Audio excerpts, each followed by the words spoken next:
Ողջույն, մի ասացված կա, շատ մի սիրիր, ատել կա։ Սա կարծես լրիվ ժողովրդի նկատմամբ Նիկոլ Փաշինյանի զգացմունքների մասին է։ Առաջ սիրում էր բոլորին, հիմա բոլորին ատում է։ Սերը ես շակերտների մեջ եմ դնում, որովհետև վստահ եմ, երբեք էլ չի սիրել, ատել է միշտ, ուղղակի հիմարացնում էր։ 2019 թվականից մինչ այսօր Նիկոլ Փաշինյանի գործունեությունը ուսումնասիրելով շատերս ենք եզրակացության եկել, որ նա ատում է հայ ժողովրդին, ոչ պակաս, իսկ գուցե ավելի ճիշտ է ասելը շատ ավելի շատ, քան անգամ Ալիևը։ Գործողություններն են դա ցույց տալիս։ Ամեն դեպքում Ալիևը համաձայն է եղել պատերազմը դադարեցնել, Փաշինյանը հրաժարվել է ու հազարավոր զոհեր տվել հենց այդ պատճառով։ Իսկ ինչ կանի Ալիևը հայ ժողովրդի դեմ, որը չի անի Փաշինյանը։ Կա արդյոք մի քայլ ընդդեմ հայերի, որն Ալիևը կանի, իսկ Փաշինյանը ոչ։ Փաշինյանը իմ խորին համոզմամբ ընդգծված ատելություն ունի հայ երիտասարդի նկատմամբ։ Նա ասաց. տնից կասկա վերցրեք, եկեք հաղթանակի խրախճանքին մասնակցելու, երկինքը չփակեց, հակաօդային պաշտպանական միջոցների փոխարեն կլուբնիկ առավ, տարավ, զոհեց 18-20 տարեկան երիտասարդների, հետո ասաց. կարող էր եւ պատերազմ չլինել։ Հիմա էլ ասում է, այդ ամենը արել եմ գիտակցված։ Ու անգամ անունները չհրապարակեց, որ անհայտ հերոս մնան։ Առաջ 18 տարեկաններին զոհում էր կամ ուղարկում գերության, հիմա չի թողնում անգամ դպրոցն ավարտել։ Միանգամից բանտարկում է։ 44-օրյա պատերազմում ամուսին կորցրած Արուս Հարությունյանն ասում է, Նիկոլ Փաշինյանը ֆոբիա ունի 18 տարեկան երեխեքի հանդեպ։ 18-ամյա Դավիթ Մինասյանը կալանավորվել է զուտ նրա համար, որ այդ օրը իր համար անհաջող է եղել եւ հանդիպել է Փաշինյանին, Նիկոլի սադրանքի սովոր թիկնապահին։ Քրգորստն էլ մակագրել են բոլորիս քաչ հայտնի դատավոր Մնացական Մարտիրոսյանին, որը այն դատավորներից է, որոնց մակագրում են գործերը, երբ ուզում են, որ պարտադիր կալանքը տրվի։ Պատանին, որն ունի առողջական խնդիրներ, ու դա հայտնի է դատավորին, ուշագնաց է լինում դեռ կալանավայր չհասած։ Ուշքի են բերում ու էլի տանում կալանավայր։ Ուզում եմ հարցնել, ինչու եք այդ պատանու կյանքը փորձում խորտակել։ Ապագայի հետևից ինչ եք ընկել։ Բայց հիշում եմ, որ սա մի իշխանություն է, որ 100 հազարավոր մարդկանց կյանք է խորտակել։ Կրկնում եմ, այս մարդը ընդգծված հակակրանք ունի հայ ժողովրդի նկատմամբ, անկախ տարիքից, սեռից, սոցիալական խմբից, քաղաքական պատկանելությունից, գործունեության ոլորտից։ Կանանց, մայրերի նկատմամբ ատելություն չէր հղի կնոջը մահացու վրա երթի ենթարկելն ու անօգնական թողնել հեռանալը։ Կանանց նկատմամբ ատելություն չէր մետրոյում մատթափ տալը երեխայի հետ երթևեկող կնոջ վրա։ Բոլորս ենք տեսել, թե ինչպես են բիրտ ուժով հրմշտում, գետնին տապալում ու քարշ տալիս որդեկորույս մայրերին։ Հայ կինը Նիկոլի օրոք ագրեսիայի թիրախ է։ Եթե սա հայատյացություն չէ, բա էլ ո՞րն է հայատյացությունը։ Կասեք։ Սա ատում է հայ տարեցներին։ 10,000 դրամը չեն իմանա ինչի վրա ծախսեն, անիմաստ բաներ կառնեն, այդ արտահայտությունը, կամ որ 25,000 դրամ ավելացնեմ թոշակը մեկա մրսելու են, այդ արտահայտությունը հենց նրանց նկատմամբ ատելության նշան է ու արհամարանքի փոխանակ ապահովի արժանապատիվ ծերություն ծաղրում է նրանց աղքատությունն ու անօգնական վիճակը, որի մեղավորը ինքն է։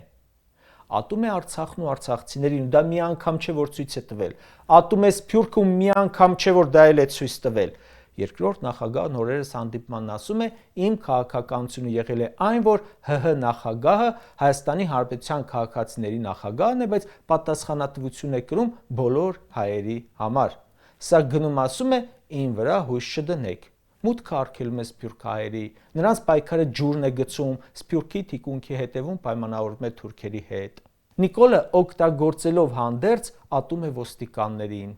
Նիկոլը ատում է հարկ վճարողներին, միայն խոր ատելություն ունեցողը կոպեկ մուծած հարկեր, այսպես քոռուպուչկաներ։ Կրկնում եմ, ատելությունը սահման չի ճանաչում, բայց շատ սարսափելի է, որ այդ ատելության թիրախում պատանիներն են հիմա էլ, որոնց հետևից ընկել են պետական ապարատով։ Վաղ այդ ատելությամբ մտնելու է մանկապարտեզ, ապա ծննդատուն։ Բայց վախեցնել պատանիներին ախր չի կարող է գերության մատնել, բանտարկել, բայց չի կարող վախեցնել, ընդհակառակը նրանցից պետք է վախենա։ Նա ատում է հայ մարդուն օրորոցից մինչև վաստակաշատ տարեց։ Նիկոլ Փաշինյանը հայ ազգին խաբել է, որովհետև նա ունեցել է այս հայացքները, այս մտադրությունները մեր ազգի նկատմամբ, բայց փոխարենը ասել է. «Սիրում եմ բոլորիդ, բոլորդ վարչապետ եք, բոլորովդ հպարտանում է, կառավարության դուռը ձեր դուռն է» եւ այլն։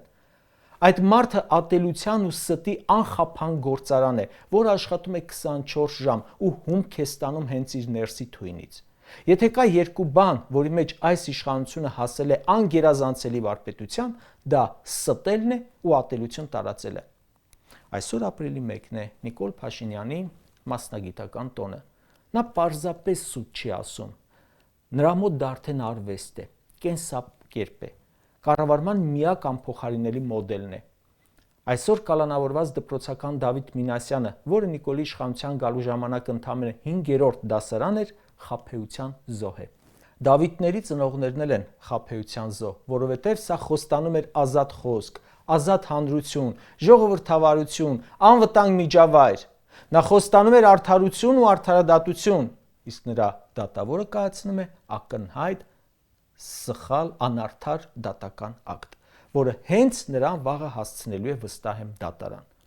Նա խոստանում էր խաղաղ միջավայր, այսօր կարդում եմ, ինչ որ մանկապարտեզում տնօրենը աշխատողներին վիրավորել է, ակցիաներ են անում, ու տեսնում եմ, որ տնօրենը աշխատանքի վայրում է ոստիկանության հսկողությամբ, որ ոստիկանները նրան պաշտպանեն աշխատողներից։ Մանկապարտեզում։ Գիտեք Նիկոլի օրոք սա որերորդ դեպքն է, երբ մանկապարտեզի տնօրենը, դպրոցի տնօրենը, համայնքապետը գործ է գնում ոստիկաններով։ Այդպիսի բան երբեք չեմ տեսել նախկինում։ Նրանք բոլորը Նիկոլի ստեղծած խաբեության ու ատելության զոհն են։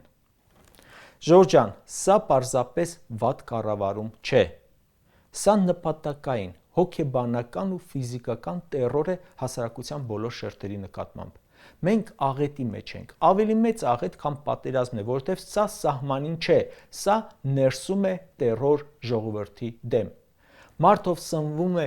հասարակությունը պառակտելով, ով ծաղրում է ծերերին, արհամարհում է կանանց եւ բանտ է տանում երեխաներին, չի կարող լավություն ցանկանալ այս պետությանը։ Գործ ունենք իշխանության հետ, որը օտար է մեզ, մեր արժեքներին, մեր պատմությանը, մեր նկարագրին։ Ինչ որ տեղի ունենում, Ժորժ ջան, զգոնության կոչ է։ Ձեզանից է կախված ձեր զավակը, որը դպրոցական է, վաղը ավարտելու է թե չէ, որ ավարտեց, ինչ ճակատագիր է ունենալու, ինչ երկրում է ապրելու։ Ոչ մեկը ապահովագրված չեք։ Դուք չեք կարող ձեր զավակի ու ինքներդ ձեր համար որևէ ապագա գծել այս իշխանության օրոք։